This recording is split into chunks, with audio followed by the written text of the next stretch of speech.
Hello, everyone. Welcome back to the Inspired Lady podcast. It is your host, Belle Grubb. I am beyond excited for today's episode, okay? So way back when we first started this whole podcast, I told you, I promised you guys that I was going to find someone to talk a little bit more about holistic nutrition, and I found the person for this, okay? Mollie Mason is a holistic nutritionist, and girls, like, she is on a mission to help women stop fighting with their own bodies and really just show up as their brightest selves. And that is just so beautiful. I am so excited for this conversation. I have a list of questions and she has so many good resources. You guys are going to love this. So let's jump right in.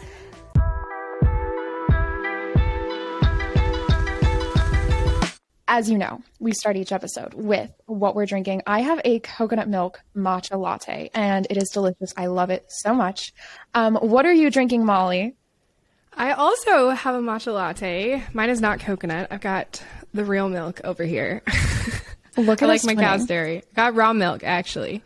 Raw milk? With collagen, of course. Yeah, raw milk. Okay, I hear people talking about this. Guys, we're just going to jump in really fast. All right, let's go for it. Okay, explain raw milk to me. And okay, can you please also tell me, why did I think raw milk was illegal? Is that a thing?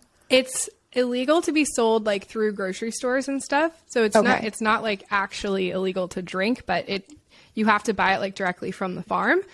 So I pick it up from a local farm.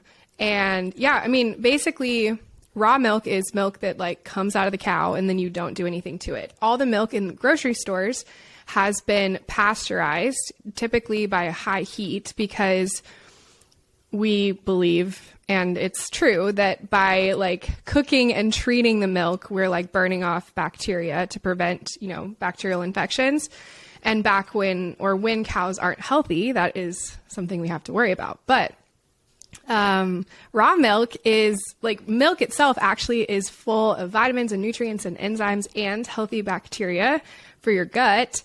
And when we cook milk, when we pasteurize it, we just kill all that good stuff. And so that's a huge reason why dairy is actually like I truly believe real grass-fed raw dairy is a total superfood. But the conventional dairy that we get at our grocery stores, it's just like not even comparable. It's not the same thing at all. Okay, because whenever I drink real dairy from the grocery store, I usually break out. I feel like my skin doesn't feel like, I don't know. I've never gotten really good effects. So question, where do you get raw milk? Like, do you just Google raw milk suppliers? Like, how does that work? How did you find someone? Yeah, you do have to find someone. There's a website. I think it might be like getmilk.com or something, or maybe rawmilk.com. I don't know, something like that. I can find it for you and put it you can share it in the show notes, but you can like search in your area and it'll tell you where you can get raw milk near you. Here in Fort Worth, there's actually 2 different farms that deliver to the Fort Worth area because they're like an hour and a half away, but they come every other week and I just like order ahead of time and pick up my milk.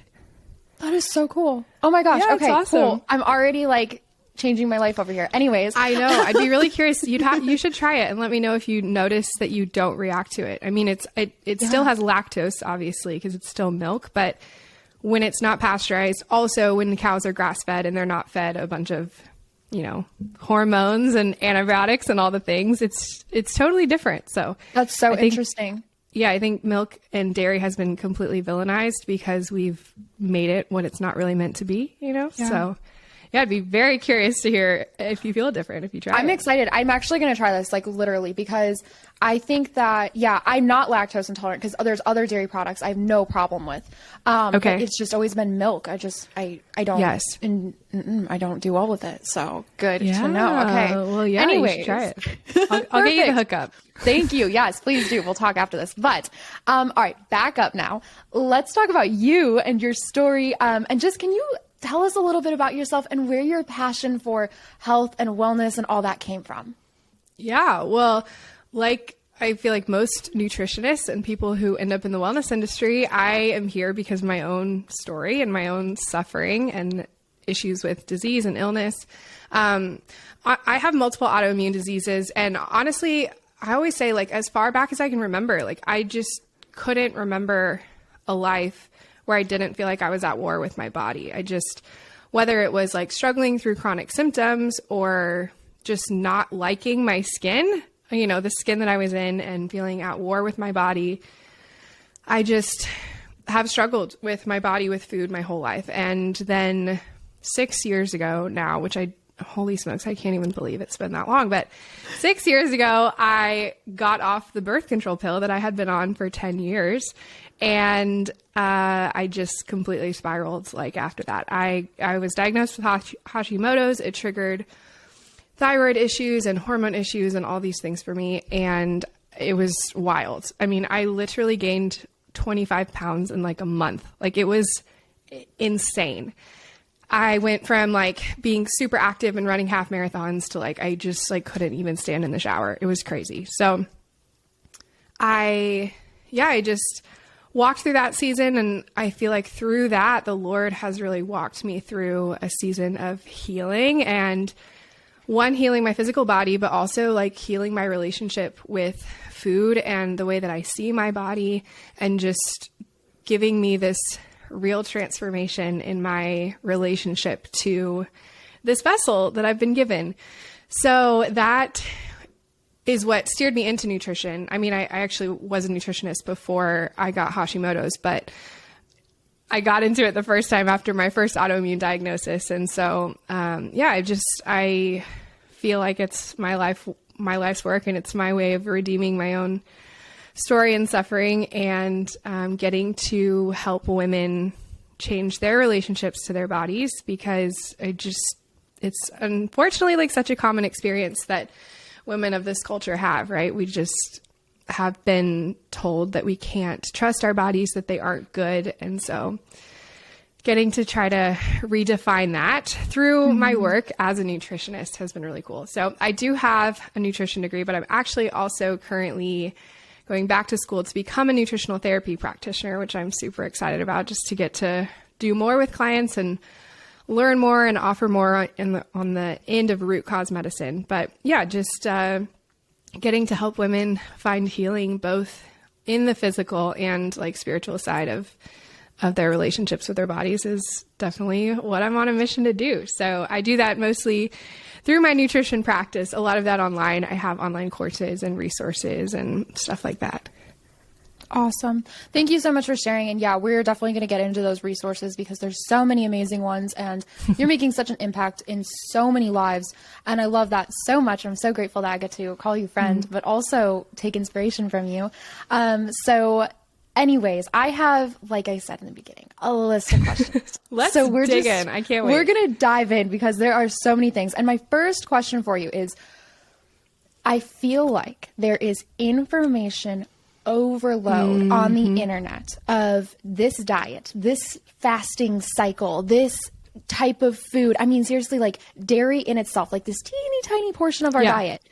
And it is so controversial, and there's so many opinions and so many ideas, and everything that someone says seems like a brand new idea. And you're like, oh, I want to try it. Not everything's sustainable. Okay. So how in the world do we navigate this entire process? And, so many people are eat for your body. What does that mean? What is, you know what I mean? Trial and error. So can you just speak on this? Totally. I love that you started with this because it's so true. And it's a question I get all the time. And even as someone who is I'm educated in this stuff, I have a degree in this stuff, I still get so overwhelmed with the headlines and the latest research and the latest experts telling us the new things to try. It is overwhelming. And it's so frustrating. It is frustrating. It's frustrating when you're a person who's trying to make good choices for yourself. And you're like, what the heck am I even supposed to do? Because everything contradicts itself, right? So I actually did do a video specifically on answering this question. And I dove into 6 reasons why I feel like nutrition is confusing. So I'll spare you all of them, but things to think about.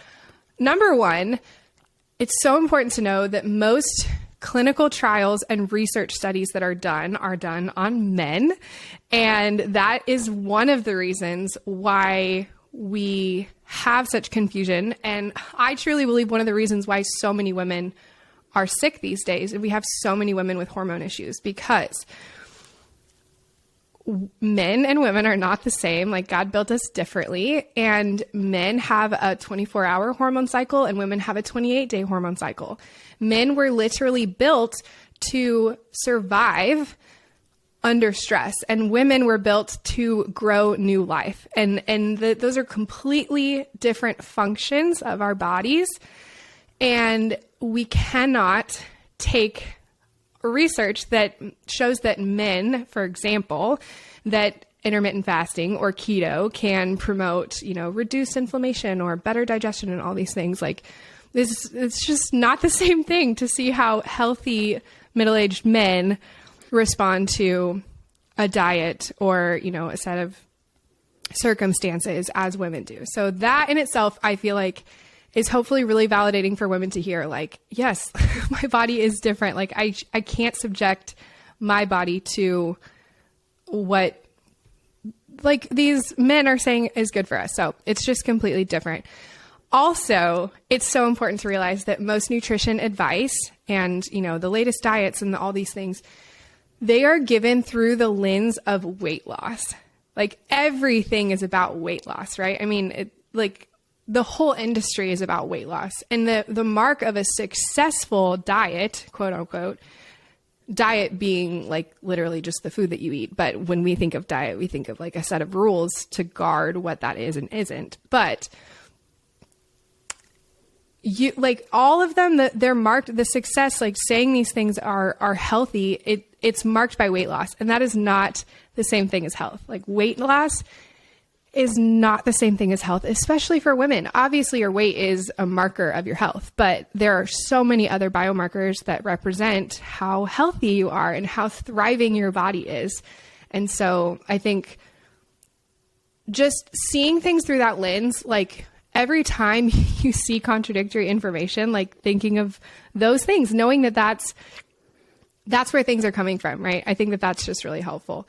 But as far as like navigating how to make these choices, knowing what works for yourself. I mean, I could obviously like spend a million hours giving you like all this advice on what to do, and I can teach you all these healthy tips on how to nourish your body well and how to be healthy. But I truly believe that it has to start with getting in tune with your own body's signals. And this is something I talk about a lot because diet culture that we all grew up in has taught us that we cannot trust our bodies. Like our diet culture taught you that when you're hungry, you shouldn't listen. And that, I mean, we've literally spent our lives ignoring what our body is trying to tell us, and overruling that with this set of rules that we've given ourselves, that society has given us, that the latest diet craze has given us, right? Like what hours of the day we can and can't eat, or what we can and can't eat. We have lost the art of listening to our bodies. And I just think that is where you have to start. It is getting in tune with your own body signals, because we have a creator who designed us with genius design, and he gave us what we need to know what works for our body and what doesn't. And that's not to say that you're going to know immediately when you try something, because some things like you'll see over time, but we have the ability to know what is right for our bodies just by listening to them and tuning into them. And so I think more and more women can be served by just saying like, okay, I'm going to stop listening to the latest research or the latest whatever they're saying on the morning shows about the latest diet to try. And I'm going to learn what it feels like to listen to how my body reacts. And you'll know what works for you and what doesn't. And I think that is a really good place to start. Oh my gosh. Yeah, that is amazing. And I mean, just looking at the way I see exactly what you're saying play out in my own life, where I'm like, wow, I really was, I'm not even sure taught, but like just knew that if you're hungry, you've got to ignore it for as long as you can, because you got to lose the weight. You know what I mean? Yeah. And I know that I had really bad eating disorders. Like that was a cycle that I had to break, but that was just ingrained in me. Like, I don't even know from where. That was just a thought. And that's crazy, because it was my body being like, hey, I need some nourishment over here. Yeah. I mean, hunger signals are a huge part of that for sure. But even more than that, like literally paying attention to your cycle, like your body temperatures, like these are all signals of if you have a strong, healthy metabolism, if your thyroid is working, if your hormones are functioning. And the truth is that most of diet culture, like most of what we've been taught our whole lives as the goal of how we nourish our bodies is to get smaller, right? Like that's what society has told us to do. I know that's what I spent a lot of my life trying to do. That everything I was trying to do to accomplish that, almost everything was contradictory to the actual health of my body, because that's not what we are designed for.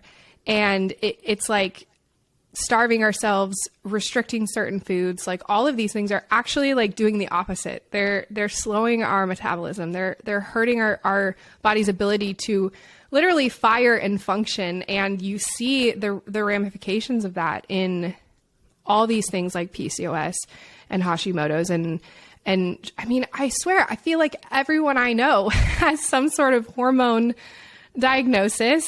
So many women are struggling with infertility, and it's just like there's no question in my mind that so much of that is a direct result of how many of us spend our lives dieting and restricting ourselves. Like it's not a question. They are so related. Yeah, absolutely. And so kind of going off of that, I want to talk a little bit about then, so you made the distinction right away. Diet is what you eat, not necessarily the boundaries you put in place around that. We call keto diets, but really diet is just what you're eating. Right. So can you tell me a few tangible steps that someone can take, and they're listening there, it's like, oh my gosh, I relate to this so much. What are some things that people can do to better take care of their body? You said signals from our body, listening to that. What are some things that we can do, but not necessarily feel like we're in a box and we're so limited in what we can eat because we can't enjoy food because we've got to stick to this diet like so many of us have been just raised like? Right. Conditioned to. Mm-hmm. I feel like the first thing is not as tangible because it's in our minds, but I really do think you have to start with shifting your mindset. And even just the question of like, how do I nourish my body while still enjoying my life? Like we shouldn't see them as contradictory. Like that in itself, we have been conditioned to see it that way. Like I'm either dieting or I'm enjoying my life out with my friends, eating ice cream or going to dinner. Like we've seen them as separate things. So I think just so much of it, the more and more I work with women, the more I learn that so much of this is mindset and like correcting the worldly ways we've been conditioned and just like rewriting the narrative that we have for our own bodies and our nourishment and seeing our vessels as good and nourishing them well. So that in itself is where you start, I think. But on top of that, I think some really practical tips. One of the biggest things that I encourage women with, besides gut health, because that's the foundation of everything. One of the most practical things I think women can do is just focus on blood sugar regulation, like keeping yourself nourished and fed and keeping a steady blood sugar, because when we restrict ourselves, we signal cortisol to spike, which is quite literally like the cause of PCOS and all these hormone issues. So when we're putting our body under stress and we're causing cortisol to spike, when we're restricting ourselves, we're forcing our body into that process. And we've been conditioned to think that that's what we need to do to be healthier, but it's the opposite of true. Like we're actually sending our bodies into fight or flight mode, and that's what's triggering all these hormone issues. And we just see the ramifications of that. So I believe proper nourishment and just like focusing on blood sugar regulation, like literally not having any rules around the food you eat, but just being consistent with your nourishment. Number one, waking up and eating within an hour. Like you eat a real breakfast within an hour of waking, because you've been fasting for the last 9 to 10 hours, most likely, maybe even more. Your body is starting to, you're completely out of glycogen stores, because glycogen can be stored for about 8 hours. So after that, your body is starting to literally break down its own. And we think that that's going to be fat, but it's not. Our bodies always break down our muscle and our skin, like our organs, before our fat. So just waking up, eating breakfast, every time you eat, make sure that you're getting a balance of protein, carbs, and fat, because carbs are not the enemy. Carbs are so important for healthy hormones, but you don't want to, I always say, don't eat naked carbs. Like we need to put some clothes on our carbs. So naked carbs is just like having carbs all by themselves, you want to pair them with either protein or fat and or fiber. Fiber is typically in carb-rich food, so your carbs probably have some fiber in it. But making sure that you're pairing that with protein and fat. So like instead of having a smoothie in the morning that's just like fruit, like putting protein in your smoothie, or, you know, making sure you're eating eggs, or like having a piece of fruit, but having it with the eggs, like pairing these protein, carbs, and fat every time you eat makes such a difference. And this is, I mean it when I say this is one of the things that you will feel like a instant effect. Like women, when they start practicing this, when they start proactively nourishing their bodies well, balancing it, eating every 3 to 4 hours, like consistently nourishing your body, you feel the effects so fast. So that in itself, like you don't even need to put rules on what you can and can't eat. Even if you're like wanting to eat the ice cream or whatever like enjoyable foods are for you, they're not off limits. Just like have it after you eat a meal that is rich in protein. If you ever notice like having dessert right after you eat versus like reaching for a candy bar when you haven't had any food for 5 hours, like you're going to react so differently. That's all because of your blood sugar. So even just those little tips make such a difference. Oh my goodness. I literally am sitting over here taking notes. This is so good. And I feel like I haven't learned any of this, and I am interested. So you are like, some people are like, do not eat for as long as you possibly can, like stay in your fast mode and all that. So you're a big proponent. Breakfast is really important. Yes. Amen. So yeah, here's the thing. I mean, I intermittent fasted for many years because there is a lot of data that shows like, oh, it's better for your digestion to give your digestion a break, give your gut a break, or it reduces inflammation. Like there are studies that prove that.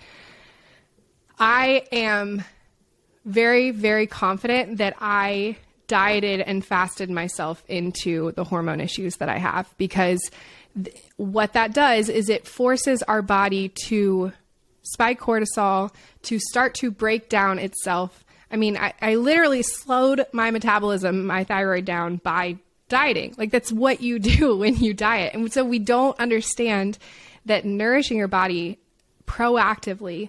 And I think especially for women who do struggle with that. I mean, I spent so many years of my life through the like restrict binge cycle. So I would like binge at night and I'd wake up the next morning and be like, okay, I'm going to be better today. So I just would try to not eat as long as I could. That is so terrible for you. If you just proactively nourish your body, if you eat a balanced breakfast, like I can't believe we were just mentioning like working from home. Some days you look up, you're like, oh, it's 7 p.m. Where did the day go? It's so easy to do. Sometimes if I don't proactively have my morning routine and make my breakfast and I don't eat, I will look up and be like, I can't even put into words what a different person I am when I eat breakfast and when I'm not. It is like my brain function, my mood stability, everything makes such a difference. Also, stop drinking your coffee before you eat. That is like one of the biggest things that so many people do, right? Like it's the first thing you reach for in the morning, your coffee. Having caffeine before you properly nourish your body with protein and carbs and fat is another thing that spikes cortisol. And so that just sends you down that blood sugar roller coaster, cortisol roller coaster even further. So one big switch that I made that I just noticed such a difference in is having my matcha after my breakfast, like having breakfast and then your coffee. It's crazy how different you react, because a lot of people think that coffee causes them like anxiety and, you know, all these crazy, like it doesn't have to if you don't have it on an empty stomach. Oh my gosh, that's so good. I actually started doing that. I think I saw either you posted about it or maybe we talked about it when we went and got coffee that one time. I don't know. Yeah. But I started doing that. So I will, instead of wake up and make my coffee with my Bible study, I've been waking up and making my greens in the morning. So I get my green little juice and drink that with my Bible study, and then go make myself eggs and toast and then make my coffee with that. And that's been it. And I do not feel like at all like panicky or shaky, because sometimes I would get a little jittery until I had my toast and eggs. Yes. And seriously, I just feel so much better about it. And I literally have been having breakfast every single day, and I feel really, really good. Yes, it is insane what happens, like how much better we feel when we just properly nourish ourselves. Like, I'm not kidding. That's why I think that breakfast is such a game changer for women. Literally eat a real meal within an hour of waking.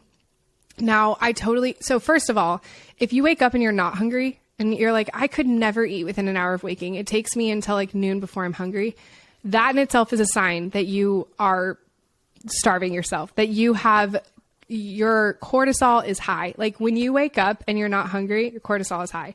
When I started like properly nourishing myself, supporting my thyroid and my metabolism, and like, now it's important to note too, when I say the word metabolism, like I think we think of that as just like the diet culture metabolism, meaning like how much calories you're burning, but actually your metabolism is literally the measure of how well your body is using energy and like creating energy. And so when your metabolism is slow, yes, that often is reflected in this, weight gain or fat gain, but it's actually also just literally like how well your brain functions and how stable your mood is and all these other things that feel really good to us.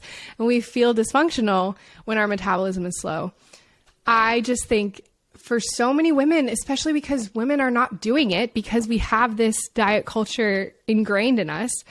If you eat breakfast, like wake up and eat breakfast, even if you're not hungry, like start with something small. I have a recipe on my YouTube channel, on my website, a bunch of places, but I make an adrenal cocktail in the mornings, which really just means an adrenal cocktail is meant to be a proper balance of minerals to supply your body with, because your adrenals burn through these minerals really fast when you're under stress. And so when we make sure we're giving our bodies the minerals that it needs, and the minerals are the spark plugs for the cells in your body, you are preventing your body from that need to release cortisol. So if you're struggling to eat, if you like cannot fathom the idea of actually eating, eggs and toast for breakfast, starting with something like that, like a drink that has macronutrients and minerals in it, that has protein, carbs, and fat in it, can be a good place to start. A smoothie or something like that, even just like gut gummies or something light that doesn't feel heavy on your stomach, but is supplying your body with energy. I'm telling you, if you're not eating breakfast, like start. It really will make such a difference. That's so good. Okay, perfect. So next question for you, grocery shopping. Where do you do it, and what do you look for? I mean, are we shopping all organic? Like, what does that look like for you? That's a really good question. Okay. As far as where, my weekly shopping happens at Costco and Whole Foods. Okay. We've got a Costco membership because I love me a bulk discount, right? Oh yeah. Actually, I really do buy a lot of my staples from Costco. I buy a lot of my produce there, even a lot of our meat and stuff. I love buying like frozen fruit in bulk. I mean, I buy a lot from Costco, honestly. And they really do have good, healthy options. But then I go to Whole Foods mostly because it's really close to our house, and then they just have everything I need. That's for like my specialty items. I don't buy all my groceries there, but they've got some fun stuff. Oh yeah. Yeah. So that's like where I go weekly. I do love me a Trader Joe's. I mean, anywhere. As you know, now I pick up raw milk every other week from the local farm. But as far as what to look for, okay. First of all, I think it's so important. Nutrient or, like ingredient quality and the quality of your food is so important. Obviously, if we could all like grow our own food and know that it's like never sprayed with pesticides and all of our animals are just like eating grass, I mean, obviously that would be ideal. That it's not feasible. And I totally understand that because of that, like eating all organic everything, all grass-fed, pasture-raised everything is just not accessible for so many of us, especially right now with inflation. I don't even want to talk about how much money I'm spending on groceries lately. It's insane. But, so some of the things I think about, obviously I do try to buy organic with like produce.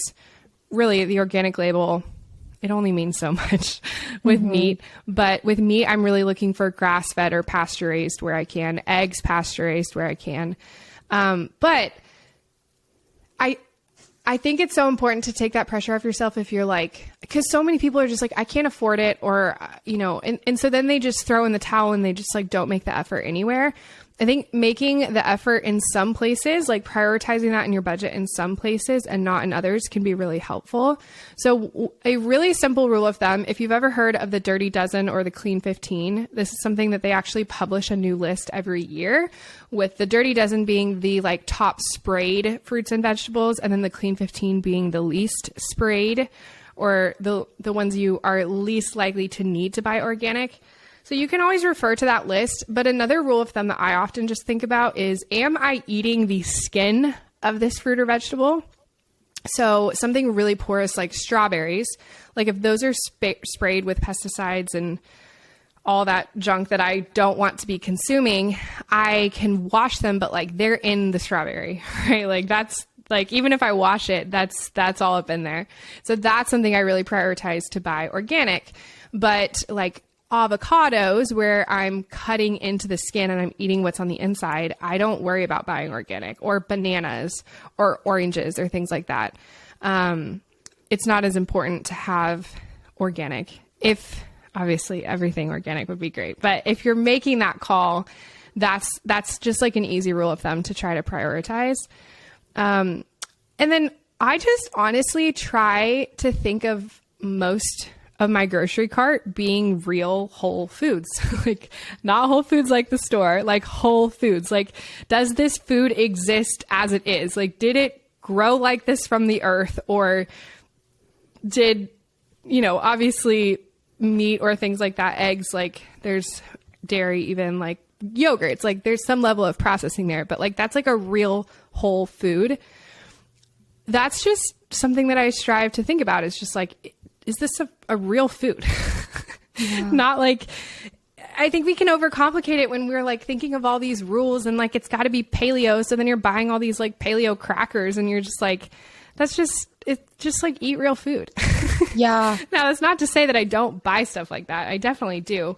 But I think not overcomplicating it and just trying to focus on creating meals, like even just my breakfast, like, well, breakfast is typically easier for people to think of that way, like having eggs or fruit, but even just like assembling lunches and dinners, I'm just like, how can I put real foods together to make something that's enjoyable? Yeah. It doesn't have to be that complicated. Oh my gosh, that is so good. And I love that is seriously just as you're shopping and you're like looking at things and you're like, oh wow, I could grab this bag of Cheetos, or maybe I could go get some of those mini tangerine oranges. You know what I mean? And just like looking at that and being like, wow, more whole foods, more created foods that were made by God, maybe not man. Exactly. And I love that. Even like people asking about like protein bars, or like I used to eat all these processed foods and think that they were healthy because they're marketed as healthy, but like I'd rather eat an egg than a protein bar. Like that's a real food versus a processed created food that's got a bunch of ingredients in it. Even if the ingredients are like quote unquote good, it's still not as recognizable as food and fuel to my body. So yeah, just trying not to overcomplicate it, because then you don't have to pay attention to ingredients and labels. It's just like, buy the avocado. I love that so much. So then, yeah, I know we're kind of running short on time, but I really, really want to talk about this because this has kind of been something I've been seeing a lot on your socials. Gut health. Can you give me a breakdown of what gut health is and why we should care? Truthfully. Oh my gosh. Like, why? Yes. Your gut is literally the foundation of your health, of your mental health, of your physical health, of your skin health, like literally everything. And this is why I spend so much time talking about gut health, because I truly believe that you cannot have a healthy body and you cannot experience healing in places like your hormones or your skin or any of these other areas, your immunity, without your gut. Because here's some crazy facts for you. I like to throw these out. I'll just blow your mind. So you have 100 trillion microbes, which are bacteria, fungi, even viruses, living in your gut. That is literally more cells than you have in your whole body of yourself. Like, you have more microorganisms than you have of your own cells. It's insane. And so That's what we call your gut microbiome. It's this really delicate balance of all these microbes living together in this biofilm, right? Like this environment of probiotics, fungi, all these things. And they actually have a symbiotic relationship with your own cells where like we provide them a warm place to live and some food, and they actually perform functions for us. They break down foods that we can't break down. Like there are fibers that you eat in plants that you can't break down, and that the bacteria do it for you. They process your hormones. Like your estrogen is processed by these bacteria inside your gut. There's like a specific strain of bacteria that processes your estrogen. 70% of your immune system is housed in your gut. So your gut is your immune system. Wow. 95% of your serotonin is made in your gut. Like a lot of your neurotransmitters, which are the messengers that your brain uses to communicate with your body, are created in your gut. The gut-brain axis is so fascinating. I mean, even if you just think about like the reactions, like think about when you get butterflies in your stomach or when your stomach drops, like when you get bad news, anything like that, the vagus nerve that connects your brain to your gut, 90% of the communication that's happening there is actually going from gut to brain instead of brain to gut, which shows you like you have that drop in your stomach when you get bad news before your brain has even processed it, because your gut is processing your environment before your brain even does. It is crazy. It's crazy. This is so cool. I know. So I feel like gut health is a kind of buzzy, trending wellness topic as of late, but it's definitely what I'm on board for because it truly is the foundation of your health. The research proves that the vast majority of people struggling with both anxiety and depression have gut dysbiosis, which really just means an imbalance of the healthy and the bad bacteria in your gut. I mean, it's crazy. It's crazy. I know we're short on time because so I could talk forever, but hopefully that paints the picture of just like why your gut is so important, how it affects so many other parts of your body, and why it is just the foundation of everything. That's so crazy. So what are just like, again, short on time, but what are just a few little things that we can do every day to support that? Because clearly it is incredibly important. And I feel like this is a newer thing that I'm hearing about. Yeah. Yeah. I mean, oh my gosh. So first of all, if you have an imbalanced gut microbiome, which 9 out of 10 people do, like 9 out of 10 people walking around on the face of the planet have an overgrowth of bad bacteria and fungi in their gut because of a lot of different factors. The antibiotics and the antibacterials that we use in our environment where we kill off the good bacteria, so much about our diets, all the things. So first of all, it really is important to note, like, you can only get so far in having a healthy gut until you like truly transform the bacteria that live inside your gut. So we know about probiotics. I'm guessing listeners have heard about probiotics, and we know that those are healthy bacteria that are providing our body with healthy bacteria for our gut microbiome, which is helpful. But that only does so much if you have an overgrowth already of the bad stuff. So it's really important to like reset your gut microbiome if you have an unhealthy one. But taking daily probiotics, that is one of the supplements that I believe everyone, regardless of who you are or what your health status is, everyone should be taking probiotics. Eating probiotic rich foods is also an option. There's a reason why every cultural cuisine in the history of the earth has had some fermented foods in their diet, because we know that these fermented foods are really good for feeding our guts. Eating healthy quality carbs with a high amount of resistant starches, which are the starches that feed our gut bacteria, is really good. So even just like healthy carbs. Healthy carbs are so important. This is one of the reasons I am not a fan of the keto diet, because you literally can't feed your gut microbiome without carbs. So that happens in like fiber rich foods, resistant starch foods. So, healthy sweet potatoes and all good stuff like that. And then collagen is another like kind of buzzy supplement, but collagen is super important too. So you can do that through taking a collagen supplement or through drinking bone broth, which is like where we naturally find collagen in the bones of animals. Okay. So you can drink bone broth or just like gelatinous foods. So even like the way that we consume meat, we're used to just like eating chicken breast when really we used to like consume the entire animal. We want to get like the gelatinous meats and bones because that's where the collagen is, and that's what helps to strengthen our gut lining. Wow. Oh my gosh. This is so, so good. Okay. Taking my notes. This is awesome. Oh my gosh. All right. Well, as we wind down, I just want to hear from you, like, where can people find you, the resources you are offering everybody? Just give yourself a moment to just tell everyone about you. Yeah. Well, like I said, I could truly talk about gut health forever. I feel like we barely scratched the surface there. So true.